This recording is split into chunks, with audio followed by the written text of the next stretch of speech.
Queridos amigos, bom dia.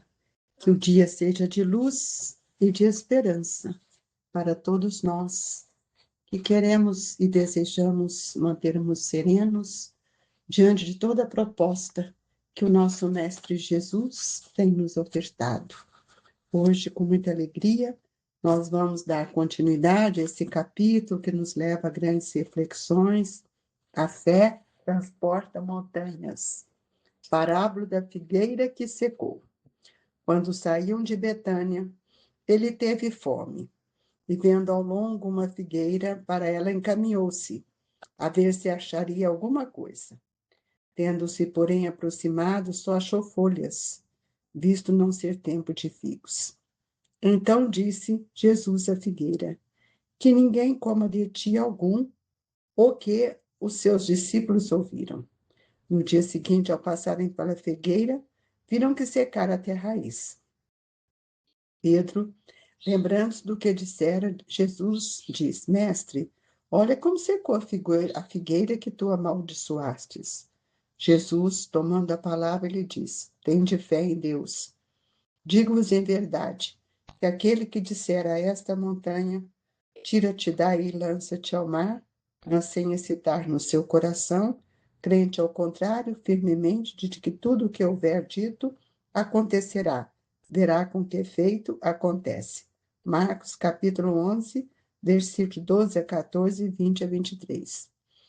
A figueira que secou é o símbolo dos que apenas aparentam propensão para o bem, mas que, em realidade, nada de bom produzem.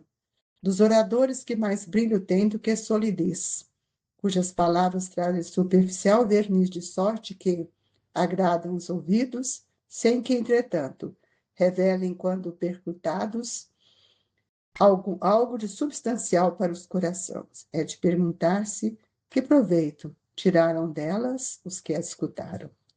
Simboliza também aqueles que, tendo meios de ser úteis, não são. Todas as utopias, todos os sistemas ocos, todas as doutrinas carentes de base sólida.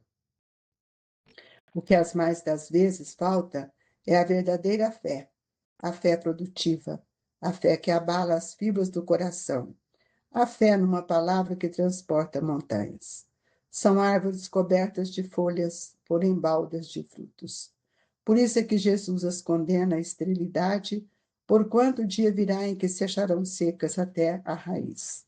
Quer dizer que todos os sistemas, todas as doutrinas que nenhum bem para a humanidade houverem produzido, cairão reduzidas a nada. Que todos os homens deliberadamente inúteis, por não terem posto em ação os recursos que traziam consigo, serão tratados como a figueira que secou. Mestre querido, é com muita alegria que iniciamos o nosso Evangelho nessa manhã, convidando aos nossos irmãos que estão sintonizados conosco a buscar a figura excelsa de nosso Mestre Jesus, para que ele possa nos agasalhar, trazendo-nos o entendimento claro das suas lições, a fim de que possamos aprender, caminhar e progredir, Senhor. Que Deus, na infinita bondade, fortaleça-nos, dando-nos alegria e o bom ânimo de trabalhar para renovar. Que assim seja. Meus queridos amigos, essa lição da parábola que secou, que Marcos traz, nós sabemos que se a figueira não tinha frutos, não era tempo, Jesus também não podia ter amaldiçoado. E ele não ia amaldiçoar, porque não era esse a característica de um espírito que veio nos ensinar a amar. Mas, como Jesus falava por parábolas, trazia alegorias próprias da época, que levasse a refletir, ele está mostrando nessa lição a questão da fé absoluta que eu preciso ter sobre todas as coisas. Por isso que ele fala: tende fé em Deus. Digo-vos em verdade que aquele que disser a esta montanha, tira-te daí e lança-te ao mar, mas sem excitar no seu coração, crente ao contrário, firmemente, de que tudo que houver dito acontecerá, verá que, com efeito, acontece.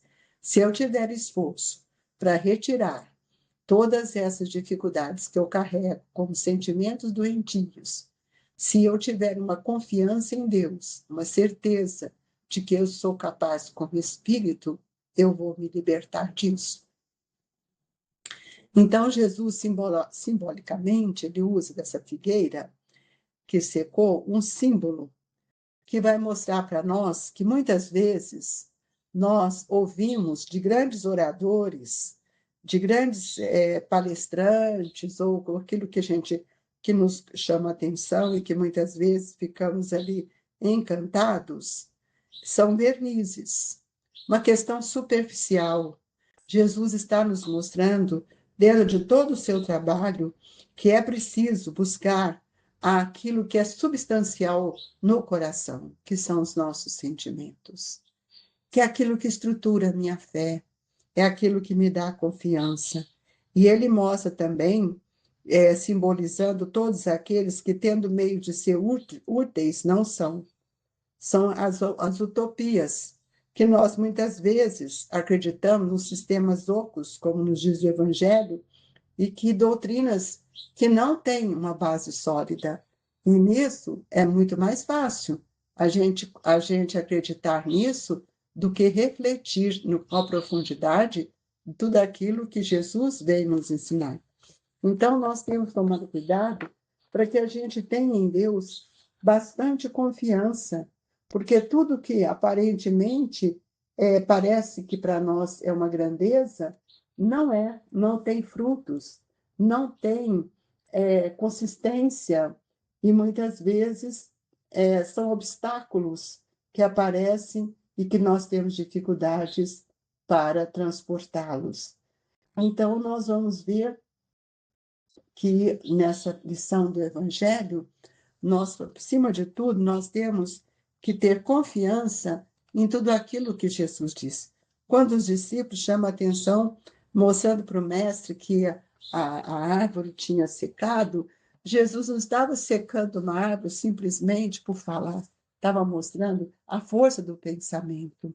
Ele está nos mostrando como é que nós podemos nos conduzirmos diante dos fatos da vida, sem ficarmos encantados com as aparências, mas buscar na solidez do pensamento a obra que cada um vem realizando. O que muitas vezes falta em nós é a verdadeira fé, para que nós possamos também ter uma fé produtiva, a fé que abala o nosso coração, a fé numa palavra que transporta montanhas. As dores, quando chegam, as dificuldades, quando nos envolvem, são montanhas que nós precisamos ter força e coragem para transportá-la. Então, todos os nossos sistemas que hoje temos vivido são sistemas criados pelos homens, porque o sistema divino, ele não é oco, ele é profundo, ele nos convida a mergulhar nele, ele nos convida a buscar a fé raciocinada para ponderar. E nós vamos ver, então, uma outra questão que nós ficamos preocupados dia a dia, com essas doutrinas, com essas situações que nós estamos vendo, são a questão dos médiuns, porque os médiuns são os intérpretes dos espíritos. Suprem nesses últimos a falta de órgãos materiais, pelos quais transmitem as suas instruções. Daí vem os serem dotados de faculdades para esse efeito. E nesse tempo atual que nós nos encontramos, em que tudo está programado para renovar, a renovação social, cabe-lhes uma missão especialíssima. São árvores destinadas a fornecer alimento espiritual a seus irmãos. Na bondade excelsa de Jesus, nós tivemos uma árvore frondosa que nos deu fruto, que nos mostrou a força do seu trabalho, que foi Francisco Cândido Xavier, médium por excelência, que além de trazer toda essa bagagem literária que hoje nós temos, ele também consolou os corações de tantas mães com as notícias, não recadinhos, mas notícias que abrandaram os corações da dor que estavam. E nós vamos ver que o médio, quando ele multiplica o número de alimento que ele oferece, o que em abundância, nós vamos ver que todos têm solidez. Nós percebemos que cada médium, na sua característica, tivemos a oportunidade de vivenciar as experiências mais sublimes junto a Francisco Cândido Xavier e outros que não fizeram parte dessa geração também tiveram oportunidade de vivenciar a índole moral desse médium chamado Eurípides Barçanufo. Médiuns que passaram por nós, como Meimei, como Sheila, Dr. Bezerra, tantos espíritos que tiveram no seu mediunato o trabalho excelso de florescer, de trazer esperança para os corações que chegavam, aproximavam dele.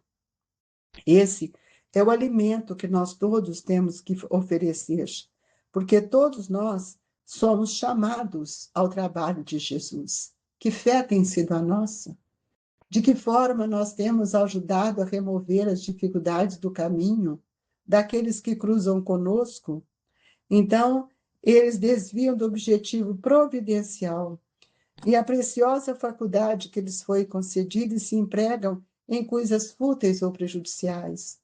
Quantos médios a gente está escutando falar que já fez isso, fez aquilo, curava através do dinheiro, através de charlatanismo. É preciso que a gente tenha olhos de ver, amigos. A mediunidade é uma faculdade que me educa, que me liberta. Nós vimos com tanto cuidado o trabalho grandioso do nosso irmão José Arigó. Quantas curas, mas na simplicidade do ato de fazer. Não tenhamos aquela aparência, essa folhagem tão verdejante e, na verdade, não somos capazes de dar frutos. Então, nós precisamos entender que todos nós que estamos a serviço dos interesses mundanos, nossos frutos são frutos sazonados. Nós não damos frutos que alimentam, que alegram. Então, tudo que é fugaz, né? Que às vezes nós ficamos naquele momento, logo passa, não tem nenhum proveito. É isso que a lição está nos dizendo. Se nenhum proveito tiram dela para si mesmo, melhorando-se, são quais as figueiras secas. Deus lhe retirará o dom que se tornou útil neles, a semente que não sabem fazer que frutifique e consentirá que se torne presa dos espíritos maus. Tomemos cuidado, amigos, com os nossos estardalhaços, com a nossa vaidade. São brilhos opacos, são figueiras secas, que quando Jesus mostra para os discípulos que ela secou, é porque ele está dando um exemplo metafórico para nós. Ele está dando uma figura de linguagem para que a gente entenda que a fé é esse estímulo divino, essa confiança que o conhecimento constrói em nós. Por isso, queridos irmãos, observemos nós mesmos, nossa mediunidade, o que nós estamos oferecendo para o outro, o nosso conhecimento, quanta gente cobrando o que de graça recebe. Então, não sejamos como esse exemplo difícil que Jesus demonstra aos espíritos, ali junto dele, os discípulos, e que tiveram dificuldade de entender. A fé deve ser sólida, consistente. Por isso que quando eles passaram, a água tinha secado. Pelo olhar, pelo magnetismo, pela construção para ensinar, para falar. Isso é uma figura de linguagem que Jesus usou, porque Jesus não ia amaldiçoar. O mestre não tinha, não traz, não tem esses sentimentos que ainda nós possuímos. E por isso nós queremos, nesta hora, pedir a Jesus para que na hora do passe possamos refletir na seriedade desse momento, da seriedade, da responsabilidade que todos nós devemos ter para com essa doutrina de luz. Mestre Jesus, acalentai as nossas dores, dai-nos força para prosseguirmos, coragem e bom ânimo para caminharmos, e que nessa infinita bondade sejamos todos agraciados com a bênção do passe, que a nossa água seja fluidificada e que todos nós, encorajados, daremos conta de renovar a nossa folhagem espiritual e não corporal, para que possamos sentir o brilho de um trabalho que sai de dentro de cada um de nós. Um abraço, amigo, que os nossos irmãos recebam as vibrações de todos os trabalhadores do Grupo Espírita Esperança e Caridade, Colégio Allan Kardec, casa esta que nos sustenta, nos abriga e nos fortalece. Fiquem com Deus e que assim seja.